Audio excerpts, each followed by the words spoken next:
What is going on YouTube? It's your boy Spanko and I'm back with a deck that I don't think I've done on the channel since 2018 or 19. It's been a long, actually, I don't even know if this channel existed in 2019. Yo, it's been a long time, but our boy Masterpiece is back in the TCG. And I think True Draco is a super underrated deck. I know it's always historically just been a floodgate deck, but I think nowadays there's a lot less answers to what True Draco has to offer. And I think with Masterpiece being back, it could do a lot of damage in today's metagame. So with that, today's video is going to be a True Draco pure build. I know there's some like random different builds that I've seen. This is more of a pure build that really wants to take advantage of what True Draco does best. So let's get right into it here, guys. First things first, of course, the one Masterpiece, the True Draco Slaying King. For anyone who doesn't know, because this card has been banned for so long, Masterpiece is very important because essentially it takes two tributes, but if you guys don't know, this applies to all of the True Dracos. They all have the same effect where you can tribute a continuous spell, continuous trap to summon them as well. And that's really important because some of the True Draco spells and traps actually do things when they're sent to grave as well, so that's important. But this is really good because the cards that you tribute to summon it makes it unaffected by those cards. So in theory, let's say you tribute a continuous spell and a monster,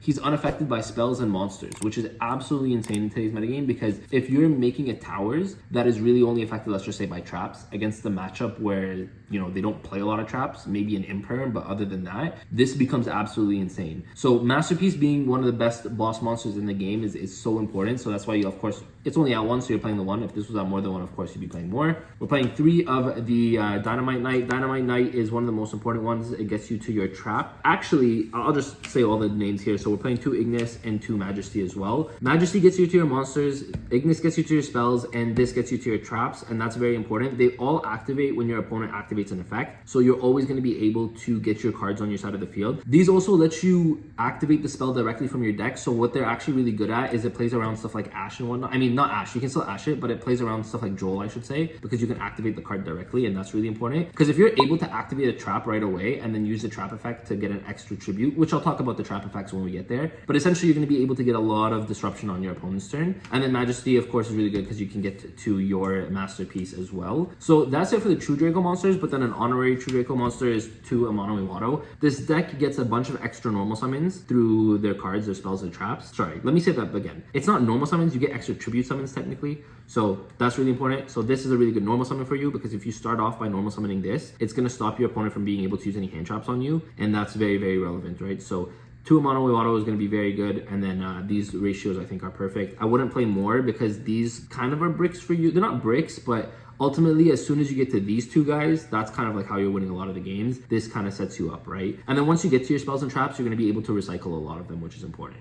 So that's it for the True Draco monsters slash, you know, honorary monster. We're playing 1 Diagram, of course. Diagram is going to get you to search into all of your True Draco cards or your True Draco monsters. 3 Heritage and 3 Disciple. So these are the continuous spells for the deck. And then they're both also really important because they both have really cool draw effects. This essentially, up to the number of True Draco and True King cards that were sent from the field to the graveyard this turn, you can draw cards. So let's say you activate a card, tribute over it, that's 1 card right here, so you can draw a card then. And then Disciples has a really cool effect where you can recycle all of your spells and traps that are in the graveyard to then additionally draw a card. So that's really good because it's going to get you a lot of recursion as well. And so for additional context as well, although they let you draw cards, there are specific conditions that need to be met. For example, Disciples, you have to shuffle 3 back, so it has to be at 3, it can't be 1 or 2, it has to be 3. And then Heritage, it's up to the number of different types. So if you tribute over 2 spells, you don't get 2 draws, you just draw 1. But if you get a spell, a monster, and a trap, then you can draw up to 3, which is insane. So that's why Heritage and Disciples were playing 3 ofs. And then at the end of the day, even if you have extras of these, that's a really cool thing about all of these cards, is you have extras, you just use them as tribute fodder, which is very important. And then we're playing 3 of the True King's Return, as well as 3 of the True Draco Apocalypse. These are really important because you can activate them on your opponent's turn, and they're going to give you extra tribute summons, and you can also tribute summon over them, which is important. What's really nice about Apocalypse and Return is these, when they're sent to the graveyard, actually get to pop a monster card that your opponent controls. So they're another form of disruption. So as an example, you activate Apocalypse to get an extra normal summon. You normal summon any one of the monsters. This is going to go to the graveyard. Let's say you tribute over this. You get to pop a card as well, right? So that's very nice because it's disruption for you. Return actually lets you special summon from the graveyard, which is very important just to get extra bodies on board, push for game. It summons, I believe, in defense position. but of course on your opponent's turn, so then when it comes back to you, it could be very relevant as well. Now, Apocalypse also has a really cool secret effect that no one really thinks about, but it's very, very relevant. You can destroy another True King or True Draco card on your side of the field to half your opponent's monster's attack and defense. Now, the reason that's relevant, of course, is because in the battle phase, it could be very good. Your monsters are pretty big, but they're not huge per se, like 23, 24, and 25. So they're not huge. So that's very relevant, but also you can pop potentially another trap card, and then this is going to get to pop a monster that your opponent controls as well, right? So this is also another form of disruption, not only because you get the extra normal, but you can also half your opponent's monster's attack, which is very relevant as well. So that's it for the True Draco spells and traps. For the rest of the deck, it's a lot of consistency and a lot of just the best cards to play. So 3 Duality. Duality is really good, of course, because you get to any card that you're going to be missing. One of the Card of Demise, because you're playing so many spells and traps, you can set a lot of the cards that you see, and then you can draw a bunch of cards with Demise. And then on top of that, if you do get extra monsters in hand, you can always tribute summon them with your spells and traps, which is relevant. And then we're playing the best floodgates that you can play. So 1 Rivalry, 1 There Can Only Be 1, 1 Skill Drain, 1 Anti-Spell. These are all very relevant. Of course, they're all at 1 now, but they're all very good because, as you guys can see, not only are these good disruptors against your opponent, typically a lot of the times these actually hurt your own deck, right? Let's just say anti-spell. You guys might be like, oh, but you have so many spell cards in your deck. Why are you playing anti-spell? Well, because if I need to turn off my anti-spell, I could just tribute summon over it, which is absolutely insane. So being able to turn off anti-spell, skill drain, they can all be 1. Very, very easy in this deck, which is good. Even if you're using them just for 1 turn to stop your opponent, that could actually just mean winning or losing the game, right? So that's insane. And then 3 of the brand new Apophis, the Swamp Deity. This card is really good, honestly, because it's a trap monster, so it summons itself onto your side of the field. It's also 2000 attack. It does fix something that this deck otherwise kind of had a hard time doing, which is OTKing, because although your monsters are pretty decent attack, you're not really ending on 3 to 4 monsters at a time. What this does for you is it lets you get an extra body that's 2000 attack that can kind of push for more damage. But this has a really cool effect where when it's summoned, you can actually negate cards your opponent controls up to the continuous traps that you control, excluding itself, of course. So let's say your field consists of like anti-spell plus, let's say, Rivalry as an example, and then you flip this. You can then summon it and then negate 2 monsters your opponent controls, right? Which is crazy because you're just like an imperm that's just like works very well with this deck because it's also it's a continuous trap that you can also tribute over, which is insane. And then we're playing 3 Crackdown. Okay, so I'm gonna say this. I showed this deck to Alpha, which by the way, Alpha's filming right now. But I showed this card to Alpha when I was building this deck, and he was like, Crackdown. And I was like, bro, Crackdown's insane. Typically, people don't like to play the extra deck in True Draco because they like Monarch's Erupt. I hate Monarch's Erupt. It's so reliant on you having a tribute summon monster. And although, yes, of course, skill drain is always going to be great, but I just feel like that's not the way to play the deck right now. I feel like that's so 2018 or 19. Like, this is just so much better. Crackdown being able to take your opponent's monsters right now is so relevant. Being able to stop Malice from link climbing, being able to stop Ryzeo from getting into the rank 4 monsters, being able to stop, just... What deck can you think of right now in the meta? Fiendsmith. Imagine Fiendsmith. Getting rid of their cards as well. It's so relevant. The level 6s, they can't make the DDD guy on you. There are so many things that Crackdown does for you. What? I mean, would they want to make the DDD guy against you? Okay, fine. I guess they wouldn't.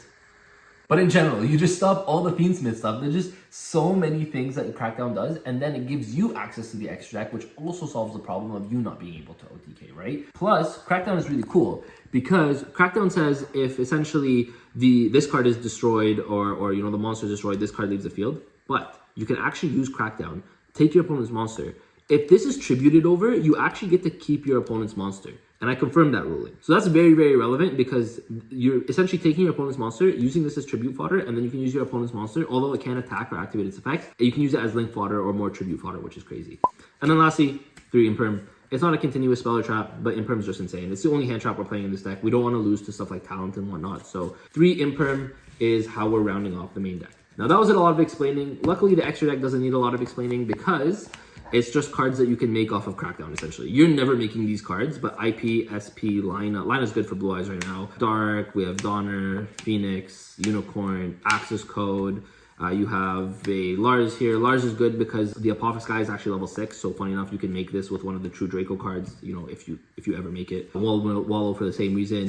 one Typhon for going second. This is pretty. I mean, this deck is a continuous trap-based deck that can go second, but if you really need to, you just make Typhon. And at the end of the day, it doesn't. You're not special something anyways. One Garura, one Entis, one Adignister, one Pegasus, and one Mirologic Aggregator. This is for the side deck because we're actually playing Ultimate Slayer for when we're forced to go second. Ultimate Slayer targets are just right now, I think, the best targets to play. Again, not too much explaining with the extra deck. It's just an extra deck to play because you can. And then for the side deck though, this is actually built to cover most of the meta right now. So 3 Lancia, this is good for going first and second against Malice. 3 Lava Golem, of course, going second against pretty much any Fiendsmith deck, which is really relevant to today's format. So Lava Golem is very relevant. 3 Ultimate Slayer for the same reason. Ryzeal, Fiendsmith, doesn't matter. This card is so good. Malice, it's really good against as well. So 3 Ultimate Slayer. 3 Fissure. So this is a card that's very important as well. It's really cool because Fissure actually just says any monster that's sent to the graveyard is banished instead. And of course, if you're going first against something like a Fiendsmith deck, it's very, very relevant. Or just even Blue Eyes, right? Like these are all very relevant against Blue Eyes as well. Especially when Blue Eyes makes a full combo boards. Like this is insane. But this is also really good because only your monsters are going to get banished, which means your spells and traps are still going to go to the graveyard and they're going to get their effects off. So 3 Fissure is really good. And then lastly, 3 Solemn Judgment. Evenly Matched kills this deck. I don't know how many people are siding Evenly Matched right now, but I think Solemn Judgment is just a really good safe card going first when you're going into games 2 and 3 because you can always protect the cards that you need. So that's it really for the deck profile, guys.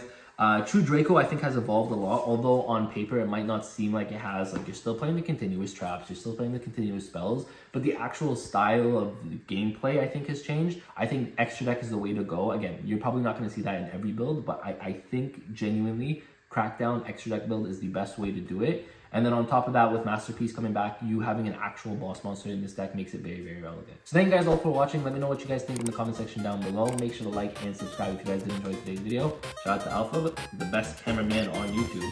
I was going to call you Alpha Beast. I don't know why.